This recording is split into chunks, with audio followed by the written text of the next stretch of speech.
bom dia, ou boa tarde, não sei que horas vocês estão vendo essa aula, mas eu queria primeiro saber como é que vocês estão. Estão todos bem? Eu espero que sim, graças a Deus. Eu estive meio adoentada, então a semana passada e também essa semana eu não postei as aulas, mas vamos retomar, tá bom? Hoje eu estou postando novas aulas e espero que vocês estudem, né?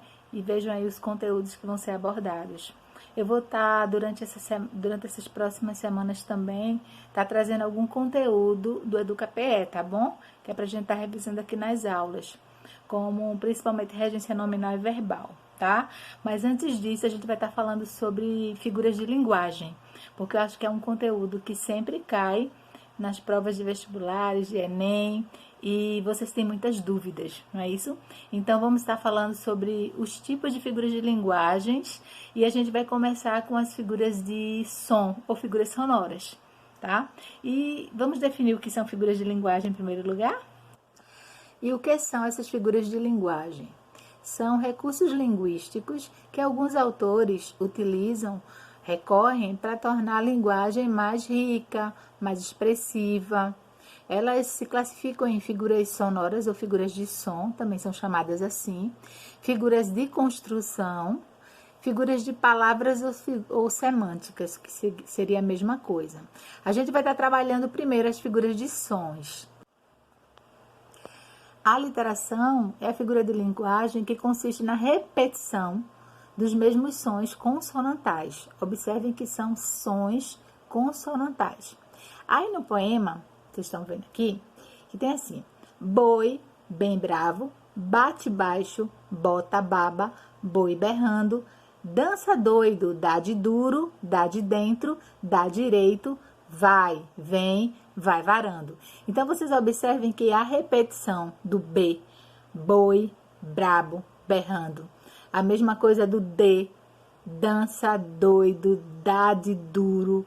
A mesma coisa vem o vai, vem, varando. Então, essas consoantes que são repetidas, eu dou o nome de aliteração, ok? Já a sonância é a repetição de mesmo som vocálico, tá? É uma vogal, no caso.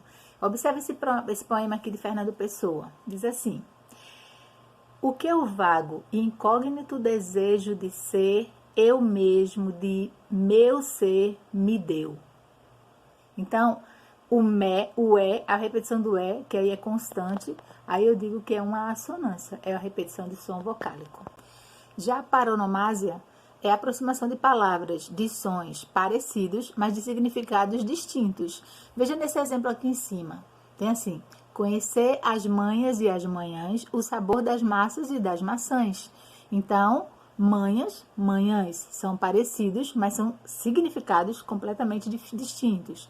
E massas e maçãs são palavras que têm o som, que têm a aproximação das palavras, mas o significado é totalmente diferente. Então, eu vou dar o nome de paronomásia, ok? Já a onomatopeia, esse nome tão grande, significa a criação de uma palavra para imitar, de uma palavra que imite sons ou ruídos, certo? Por exemplo, quando a gente escuta a palavra aqui no desenho da Turma da Mônica, tem pou, splash, quando fala em água, pei, pei, e tchan, tchan, tchan.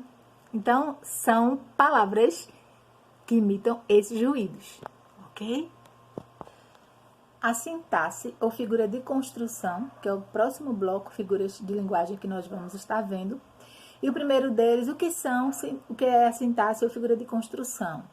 São os desvios que são evidenciados na construção de um período, tá? Geralmente, na construção dos períodos. Lembre-se que são desvios.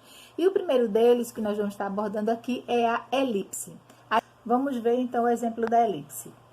Aí no quadro tem a seguinte definição: a elipse é a omissão de uma palavra que se identifica de forma fácil. Lembre-se, de forma fácil. Então, o exemplo é o seguinte: lá no primeiro quadrinho, o de H fala o seguinte: primeiro, ele começou a beliscar entre as refeições. No segundo quadro, depois a comer sanduíches entre as refeições. Agora, ele come refeições entre as refeições. Então, no exemplo, tomara você me entenda, tomara que você me entenda. Quando eu digo tomara você me entenda, é a mesma coisa que eu estivesse ocultando o termo que, a palavra que. É tomara que você me entenda. A mesma coisa seria no quadrinho aí de H. Então, no segundo quadrinho tem a palavra depois. Então, a palavra depois no terceiro quadrinho está omissa, né? Está omitida, na verdade, né? Ela está escondida, né? Oculta. Então, na segunda imagem do quadrinho, nós temos que o uso da elipse depois, ele começou a comer sanduíche entre as refeições. Então, por isso que eu digo que é uma elipse. É a omissão de uma palavra que se identifica de forma fácil, tá bom? Vamos lá. A zeugma, pessoal, é a omissão de um termo que já foi mencionado antes, que apareceu antes. É diferente da elipse, que é um termo que foi omitido, né? Que foi escondido, mas ele não tinha aparecido antes na frase. Já a zeugma aparece antes. Então, nesse exemplo aqui do lado, a gente vê a definição. A zeugma é a omissão de uma palavra pelo fato dela já ter sido usada antes.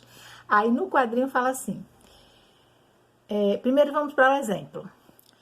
Fiz a introdução, ele a conclusão. Fiz a introdução e ele fez a conclusão. Então, a palavra fazer, fiz, tá aí omissa, né? Tá omitida, aliás. Então, tá escondida. Então, essa é a zeugma, tá? Já no quadrinho tem assim. Você é um colírio para os meus olhos. Oh, um descongestionante nasal para o meu nariz. Um antisséptico para o meu estômago. Um antiácido para o meu estômago. Tem gente que não sabe quando parar. Então, quando ele começa a falar você é, ele só começou a falar o você é no início do primeiro quadrinho, não foi isso? Mas no segundo e no terceiro quadrinho ele omitiu a expressão você é. Então aí seria uma zeugma, ou seja, um termo que foi já mencionado anteriormente e eu escondi esse termo, tá? E agora vamos para o tão famoso pleonasmo. Pleonasmo, na verdade, é a redundância de um termo, né? Para reforçar a mensagem, né? Reforçar aquilo que a gente está querendo transmitir ao nosso interlocutor. Aí aqui no exemplo, gente, aqui do lado, fala assim, a definição de pleonasmo. É a repetição da palavra ou da ideia contida nela para intensificar o significado. A mesma coisa que eu acabei de falar. Exemplo, a mim me parece que isso está errado. Parece-me que isso está errado. Porque quando eu falo a mim me parece, o me e me parece está intensificando a palavra, a pessoa, né, que está falando, dando uma reforçada no que eu estou falando. Aqui tem, no exemplo do quadrinho tem, sai pra fora, Rex. Ela te enxotou com um pleonasmo. Impossível, ela não seria capaz. Então o que era? Entendi, levar a saia para fora. Então, o cachorrinho aqui entendeu, né, que ela estava falando, dando ênfase, né, mas ele entendeu de forma errada, levar a saia para fora. Então, o pleonasmo é aquelas palavras que de repetição mais do que desnecessária, né? Descer para baixo, subir para cima, entrar para dentro, olhar de frente. São essas palavrinhas que a gente tem que evitar nos nossos textos de redação, ok? Então é isso, pessoal. Vamos ficar por aqui, porque tem muita informação para vocês trabalharem, correrem atrás, de pesquisarem o significado de cada uma delas e praticar. Fazer muito exercício, tá bom? Na próxima aula eu vou continuar, porque acho que ainda tem umas 2 ou 3 figuras de construção sintática para a gente estar abordando aqui. E depois a gente vai para figuras de palavras, né? Ou semântica, tá bom? Beijo para vocês, fiquem com Deus e até a próxima aula.